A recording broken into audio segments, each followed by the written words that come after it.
नहमदुहु व नुसल्ली अला रसूल करीम अम्मा बाद। पश्चिम बांग्ला का पीर फुरफुरा दरबार शरीफ मुजद्दिदिया जबान फिर अबू बकर सिद्दीक रहमतुल्लाह अलैह का संगठन ऑल इंडिया मुजद्दिदिया मिशन सर्वधर्म सम्मेलन कमेटी के सदस्यों हैं हम मोहम्मद आसिफ।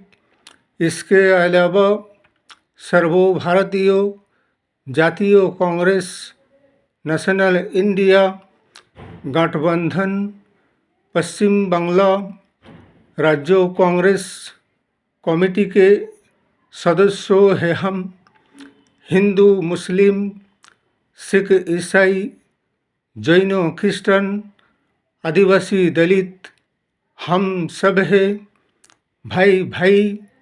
मजहब नहीं सिखाता आपस में बैर रखना। हिंद है हम ये वतन है हमारा। इसीलिए तो कहते हैं कि अंधेरी नगरी चौपट राजा जैसा है राजा वैसा है पुरजा। भ्रष्टाचार राजा भ्रष्टाचार पुरजा।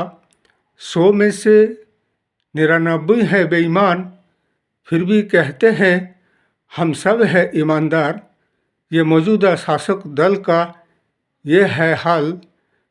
जहाँ जहाँ पे जिस जिस राज्यों पे बीजेपी का शासन है उन राज्यों का जो हाल परिस्थिति है।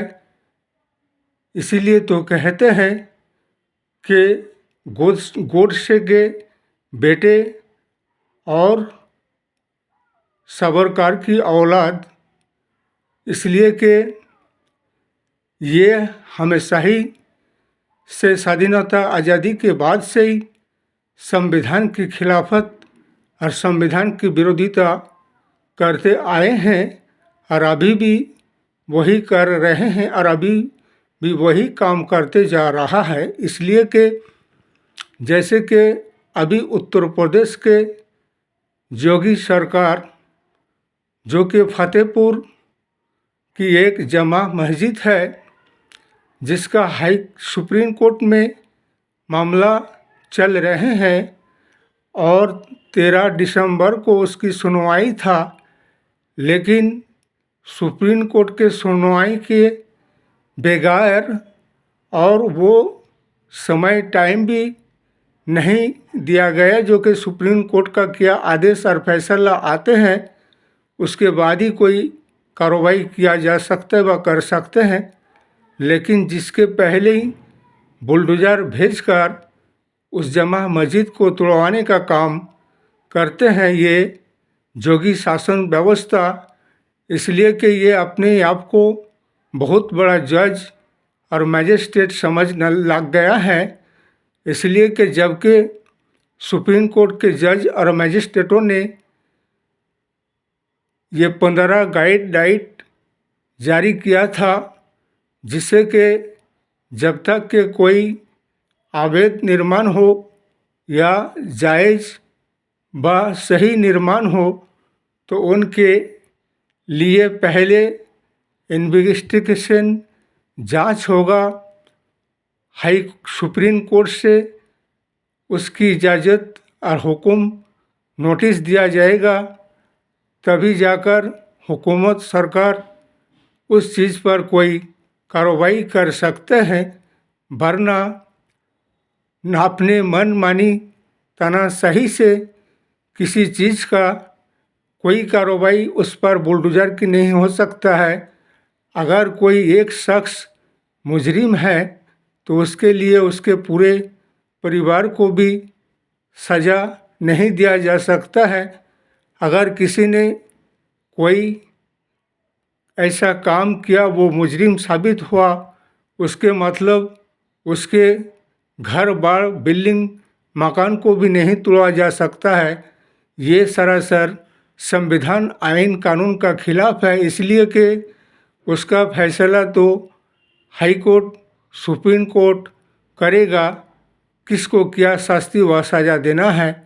लेकिन ये सावरकर की बेटे गोडसे की भतीजे ऐसे शासन चला रखा है। ये अपने आप को कहते हैं कि राम राज चला रहे हैं, लेकिन राम तो मुंह में है और बगल में छुरी है, और रावण की देश जैसा शासन चला रहा है योगी आदित्यनाथ। इसलिए कि आए दिन मुसलमानों के धर्मीय स्थल को निशाना बनाया जा रहा है। ये सब योगी आदित्यनाथ, ये सब तुम्हारी ये तानाशाही और मनमानी नहीं चलने वाला है। इसलिए कि तुम सिर्फ ये सोचते हो कि हमारे हाथ में आइन है, कानून है, प्रशासन है, मिलिट्री है, पुलिस है, हम जो जी चाहेंगे वो करेंगे, लेकिन वो नहीं होने वाला और ना चलने वाला है। इसलिए कि सुप्रीम कोर्ट के मजिस्ट्रेट को चाहिए कि योगी आदित्यनाथ के हुकूमत और सरकार के खिलाफ नोटिस भेजकर उससे जवाब मांगा जाए, और उसने जो सुप्रीम कोर्ट के आदेश का उल्लंघन किया 15 गाइडलाइन का, इसलिए कि योगी सरकार को बर्खास्त करना की ज़रूरत है। इसलिए कि राष्ट्रपति शासन लगाने की ज़रूरत है।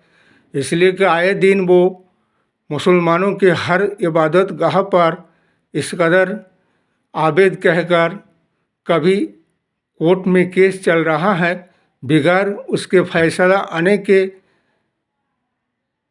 इंतज़ार भी नहीं किया जाता है। उससे पहले उसके बुलडोज़र की कार्रवाई उस पर कर दिया जाता है। इसलिए हमारे इस्लामिक संगठनों से और ऑल इंडिया वक्फ बोर्ड से भी कहना है कि हमारे धर्मीय स्थान की, हमारे मस्जिद की, हमारे मदरसा की, हमारे मज़ार की, हमारे वक्फ बोर्ड की हर एक संपत्ति की हिफाजत के लिए हमें खुद को अपने तरफ से कदम उठाना होगा। और ये शासन व्यवस्था ये सिर्फ नाम का है, लेकिन काम का नहीं। इनसे मुसलमानों को कोई इंसाफ न्याय नहीं मिल रहा है।